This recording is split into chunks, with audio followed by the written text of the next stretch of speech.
Hello dear students, I am Alok Gupta and you are watching my YouTube channel Alok Gupta English Classes. And now we are going to have a practice of lesson 3 Glimpses of the Past. Dear students, ये lesson आपकी text book honeydew से लिया गया है, chapter 3 है और इसके दोनों पार्ट्स पहले जो आपको दिए गए हैं डिटेल में समझाए गए हैं हिंदी में ही, तो उनको प्रॉपरली आपने समझ लिया होगा ऐसा मेरा मानना है। अगर नहीं किया है तो आप इनको प्रॉपरली जाकर समझ लें, इसके बाद ही एक्सरसाइज आपको सही से समझ में आएगी। चलिए हम लोग देखते हैं। पहला क्वेश्चन कह रहा है look at the picture 1 and recall the opening lines of the original song in Hindi.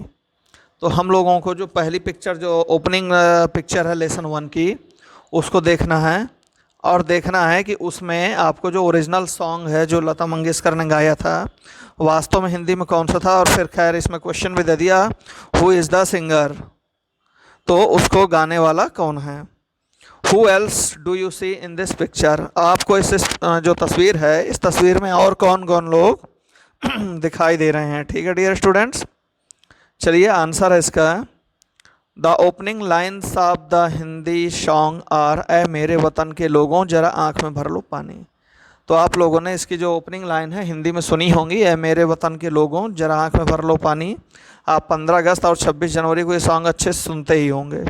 It was sung by Lata Mangeshkar, इसको गाने वाली जो सिंगर हैं उनका नाम है लता मंगेशकर। वी सी पंडित जवाहरलाल नेहरू, इस सॉन्ग में हमको लता मंगेशकर के साइड में जवाहरलाल नेहरू, लाल बहादुर शास्त्री और मिसेज इंदिरा गांधी बैठे हुए उनके पिक्चर में दिखाई दे रहे हैं। ठीक है डियर स्टूडेंट, चलिए सेकंड क्वेश्चन में आते हैं। इन picture second what do you understand by the company superior weapons. तो जो दूसरी तस्वीर दी गई है डियर स्टूडेंट्स, तो उसमें आपको जो कंपनी के सुपीरियर वेपन्स श्रेष्ठ हथियार लिखा हुआ, इससे आप क्या समझते हैं। तो आंसर है the East India Company conquered India by using their superior weapons. East India Company ने भारत में विजय प्राप्त की, अपने सुपीरियर यानी बढ़िया हथियारों को यूज किया, द गन्स बंदूकों को प्रयोग किया, एंड डिप्लोमेसी राजनयिक या राजनीतिक कुशलता का उपयोग किया। तो यानी इनके सुपीरियर हथियार में बंदूक पर ही नहीं थी बल्कि उनकी चतुराई या धूर्तता भी शामिल थी। नंबर 3 में आते हैं। Who is an artisan, artisan कौन होता है। Why do you think the artisan suffered, आपको ऐसा क्यों लगता है कि कलाकार जो थे आर्टिजन्स थे इन्हें कष्ट झेलना पड़ा। पिक्चर थर्ड पिक्चर में है ये। तो an artisan is a craftsman, तो आर्टिजन जो होता है एक हुनरमंद कलाकार होता है जो अपनी हस्त शिल्प या कारीगरी दिखाता है। स्किल्ड इन सम ट्रेड, जो किसी व्यवसाय में कुशल होता है। तो डियर स्टूडेंट, वास्तव में हम लोग कोई कलाकार को आर्टिस्ट बोलते हैं, लेकिन यही कलाकार अगर पेशेवर हो जाए तो आर्टिजन में आ जाता है। They suffered because the goods that they produced, उन लोगों को कष्ट होता था क्योंकि जिस सामान को, कच्चे माल को जो प्रयोग करके जो अपना सामान तैयार करते थे, lost demand in the Indian market, उसकी जो डिमांड थी, मांग थी, भारतीय बाजार में समाप्त होती जा रही थी। Because of cheap English products, अंग्रेज़ों को जो सस्ता उत्पाद आ रहा था, प्रोडक्ट आ रहा था, इसके कारण भारतीय लोग ही इसको नहीं खरीद रहे थे। ठीक है, 4th नंबर क्वेश्चन में चलेंगे। Which picture according to you reveals the first sparks of the fire of revolt. तो अगर आप इस लेसन को पढ़े हैं तो उसमें पूछा जा रहा है कि ऐसी कौन सी तस्वीर है जो आपको लगती है कि रिवील करती है, आपको एहसास कराती है the first spark of the fire of revolt, विद्रोह की पहली चिंगारी जो फूटी आपको कहाँ से लगती है। तो आंसर है अकॉर्डिंग टू मी पिक्चर 7। तो मेरे हिसाब से देखा जाए पिक्चर नंबर 7 जो है reveals the first spark of the fire of revolt, ये विद्रोह की चिंगारी जो है पिक्चर नंबर 7 में सबसे पहले हमें दिखाई देती है। ठीक है, चलिए 5th क्वेश्चन में आते हैं। डू यू थिंक, आपको क्या लगता है, the Indian princes were short sighted in their approach to the events of 1757। तो डियर स्टूडेंट्स, आपको क्या लगता है कि जो भारतीय राजकुमार यानी राजाओं से ही तात्पर्य है कि राजा लोग जो थे शॉर्ट साइटेड यानी केवल अपना तुरंत का फायदा देखते थे, इन दियर अप्रोच अपनी सोच में, टू द इवेंट्स ऑफ 1757 1757 के दौरान ये लोग केवल तुरंत का फायदा देखते थे। तो answer yes, the Indian princes were short cited, भारतीय राजकुमार लोग शॉर्ट साइटेड थे, केवल तुरंत का फायदा देखते थे। इन their approach they fought against each other with the help of the British, वो लोग आपस में ही लड़ते रहते थे और आपस में लड़ने के लिए भी अंग्रेज़ों का सहारा लेते थे। मतलब समझ लीजिए कि आपस में लड़ना है, उसमें भी अंग्रेज़ों को सहारा लेकर लड़ना है। दस the British became the virtual rulers, इस तरह देखा जाए तो अंग्रेज ही अप्रत्यक्ष रूप से यहाँ के शासक बन गए थे। वर्चुअल माने अप्रत्यक्ष, यानी ऊपर से तो राजा लोग शासक दिखते थे, लेकिन वो राजा वास्तव में अंग्रेजों के हाथ की कठपुतली होता था। तो इस प्रकार वो अंग्रेज ही अप्रत्यक्ष रूप से यहाँ के शासक बन गए थे। हाँ, तो डियर स्टूडेंट्स, क्वेश्चन नंबर 6 में आते हैं। How did the East India company subdue the Indian princes, तो ईस्ट इंडिया कंपनी थी जो अंग्रेज़ों की, इसने कैसे भारतीय राजाओं को सबड्यू, दबा डाला या कुचल डाला, ये कैसे कर डाला, ये देखना है हमें। तो आंसर है the East India Company spread their wings, तो ईस्ट इंडिया कंपनी थी जो अपने पंख फैलाती जा रही थी। हम यहाँ पर ये भी कह सकते हैं स्प्रेड दियर लेग्स, अपनी टांगें फैलाती जा रही थी इन इंडिया, भारत में, टू प्रमोट दियर ट्रेड, अपने व्यवसाय को प्रमोट करने में, उसको फैलाने में, उसको प्रसारित करने में। They supported one Indian prince to finish the other, वे किसी एक भारतीय राजा का सपोर्ट करते थे दूसरे भारतीय राजा को समाप्त करने में। यानी हम लोगों की जो आपस की लड़ाई थी, इसका फायदा अंग्रेज उठाते थे, एक का साथ देकर दूसरों को समाप्त करा देते थे। एज अ रिजल्ट, परिणाम स्वरूप, power passed on to their hands, वास्तव में सत्ता अंग्रेजों के हाथ में आ गई। अब क्वेश्चन नंबर 7 में आएंगे। Quote the words used by Ram Mohan Roy to say that every religion teaches the same principles, तो राजा राम मोहन रॉय के उन शब्दों को आप कोट करिए, उदाहरण दीजिए, जो कहते थे कि एवरी रिलीजन टीचर्स, हर जो मजहब है वो शिक्षा देता है, द सेम प्रिंसिपल्स, एक ही सिद्धांतों को, प्रिंसिपल्स की शिक्षा देता है।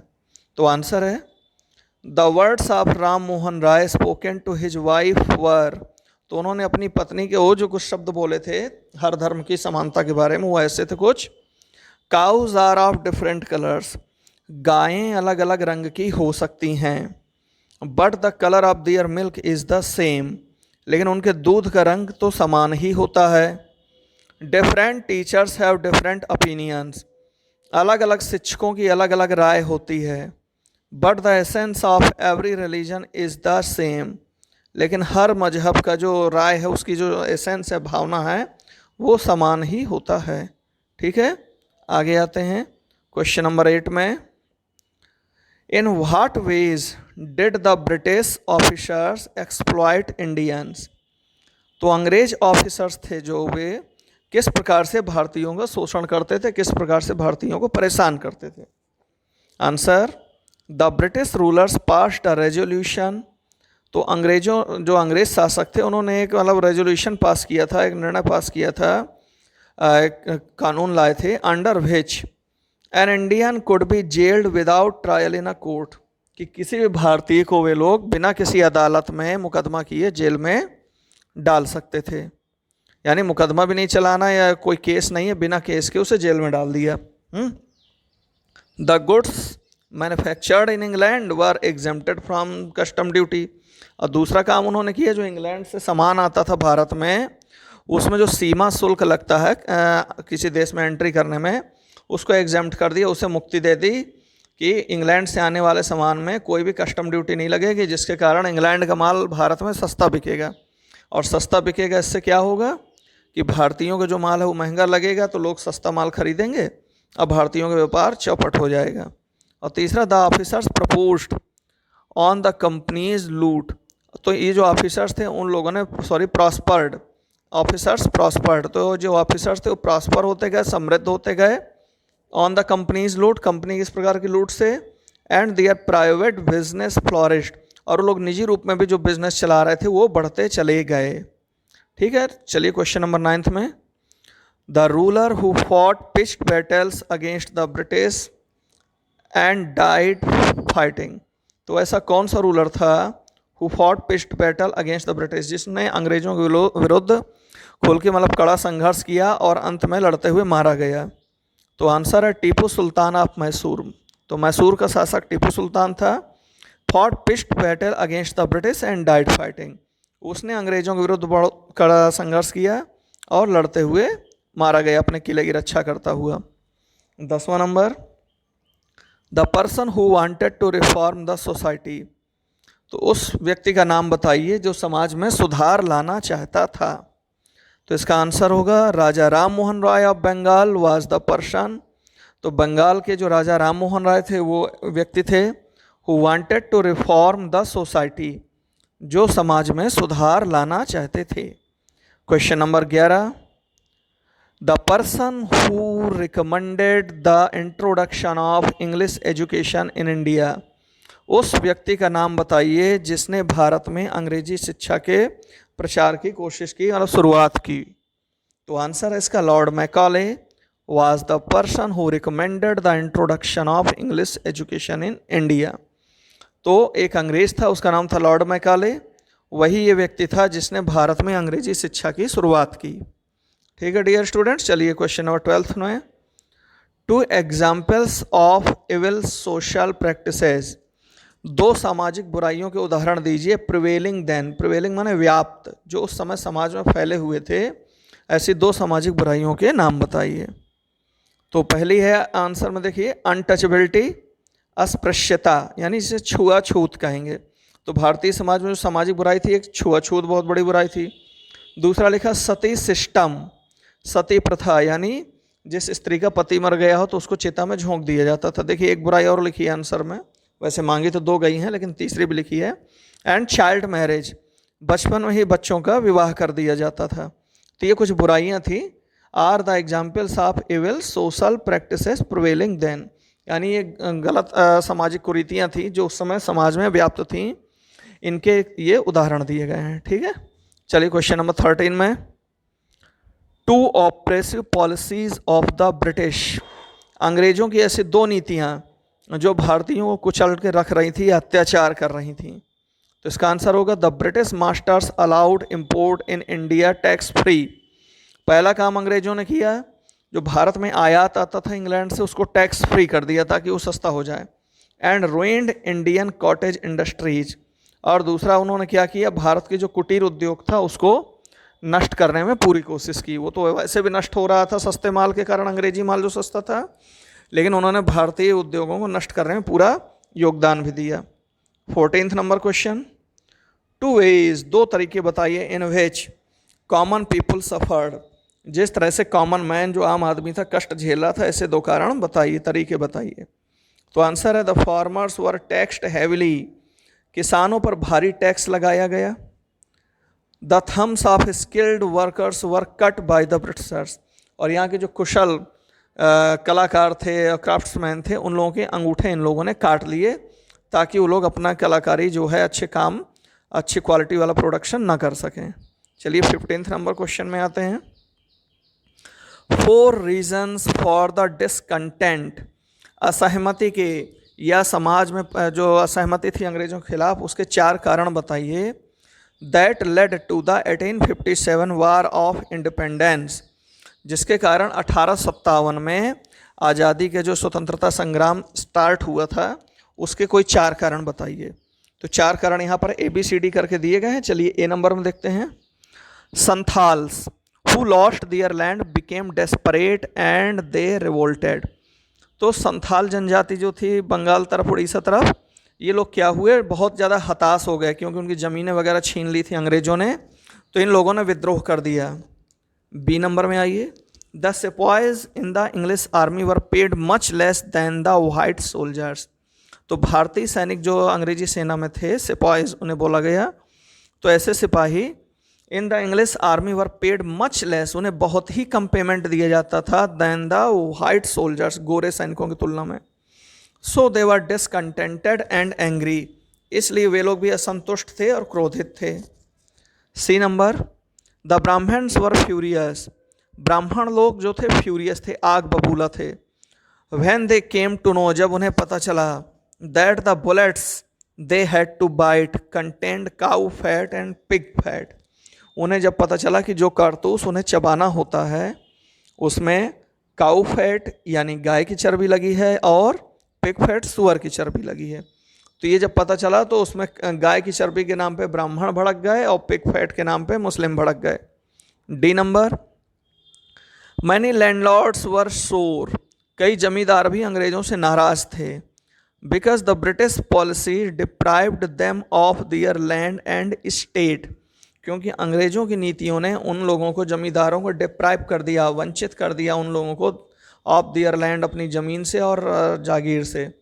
तो जमींदारों की भी ज़मीनें छिन गई, इसलिए भी वो लोग अंग्रेज़ों से नाराज़ थे।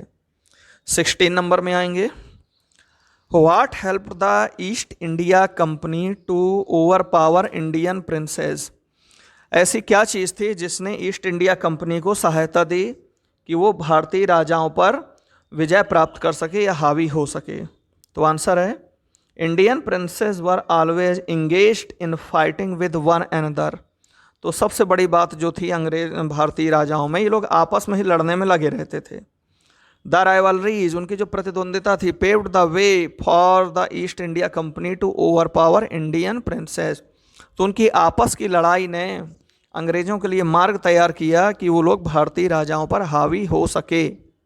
चलिए 17 नंबर में आएंगे, हु वाज टीपू सुल्तान, टीपू सुल्तान कौन था? व्हाट हैपेंड टू हिम, उसे क्या हुआ? तो आंसर है, Tipu Sultan was a far seeing ruler of Mysore. Tipu Sultan Mysore का एक दूर देखने वाला यानी दूरदर्शी शासक था। He was dead against the British and their policies, तो वह अंग्रेज़ों के विरुद्ध और उनकी पॉलिसी से बहुत ही ज़्यादा नाराज़ था। He fought them till he died fighting, और वह तब तक लड़ा उनसे जब तक कि लड़ते हुए मारा नहीं गया। ठीक, आते हैं अगले में 18 नंबर में, why did Ram Mohan Roy go to England, Ram Mohan Roy England क्यों गए? What did he tell the British there, वहाँ उन्होंने अंग्रेज़ों को क्या बताया? आंसर इसका, Ram Mohan Roy went to England to see what made the British so powerful. वहाँ उन्होंने जाकर देखा और अंग्रेज़ों को तो ये देखने के लिए गए कि आखिर क्या चीज़ है जिसके कारण अंग्रेज़ लोग इतने पावरफुल हैं। देयर ही टोल्ड देम, वहाँ उन्होंने उन अंग्रेज़ों से कहा, that Indians had accepted them as their rulers, कि भारतीयों ने जब उन्हें अपना शासक मान लिया है तो अब क्या होना चाहिए? And they must accept Indians as their subjects, तो वो भी भारतीयों को अपनी प्रजा मानकर ही चलें। He also reminded them of the responsibility a ruler owed to his subjects, और उन्होंने वो जिम्मेदारियां भी याद दिलाई अंग्रेज़ों को जो एक शासक की अपने प्रजा के प्रति होती है। 19 नंबर में आइए, व्हाट वाज रेगुलेशन थर्ड, ये थर्ड रेगुलेशन क्या था? इन 1818 the British had passed regulation third, 1818 में अंग्रेज़ों ने एक रेगुलेशन पास किया, इसका नाम रेगुलेशन थर्ड था। Under this regulation an Indian could be gelled without trial in a court, यानी इस रेगुलेशन के तहत, कानून के तहत किसी भारतीय को बिना कोई मुकदमा चलाए जेल में डाला जा सकता था। यानी कोई कुछ लिखा पढ़ी नहीं, सीधे जेल में डाल दो, टॉर्चर करो, ये थी अंग्रेज़ों की पॉलिसी। 20वें नंबर में आइए, व्हाट डिड मैकॉले सजेस्ट इन 1835, 1835 में मैकॉले ने क्या सजेस्ट किया, क्या सुझाव दिया? तो आंसर है, Macaulay an English man suggested, तो एक अंग्रेज व्यक्ति था जिसका नाम मैकॉले, उस मैकॉले ने कहा, सुझाव दिया, that Indian should be taught through the English language, कि भारतीयों को अंग्रेजी भाषा के द्वारा पढ़ाई कराई जाए, यानी उनको जो शिक्षा पद्धति है अब वो संस्कृत या फारसी से हटाकर अंग्रेजी माध्यम से कराई जाए। ठीक है, तो डियर स्टूडेंट्स, मुझे उम्मीद है आप लोगों के ये सब कंप्लीट हो गए होंगे, और यदि कहीं कोई प्रॉब्लम क्रिएट होती है तो आप लोग नीचे कमेंट्स में अपने मैसेज छोड़ सकते हैं, उस पर आगे वर्क किया जाएगा। चलिए हम लोग मिलते हैं नेक्स्ट वीडियो में, बाय।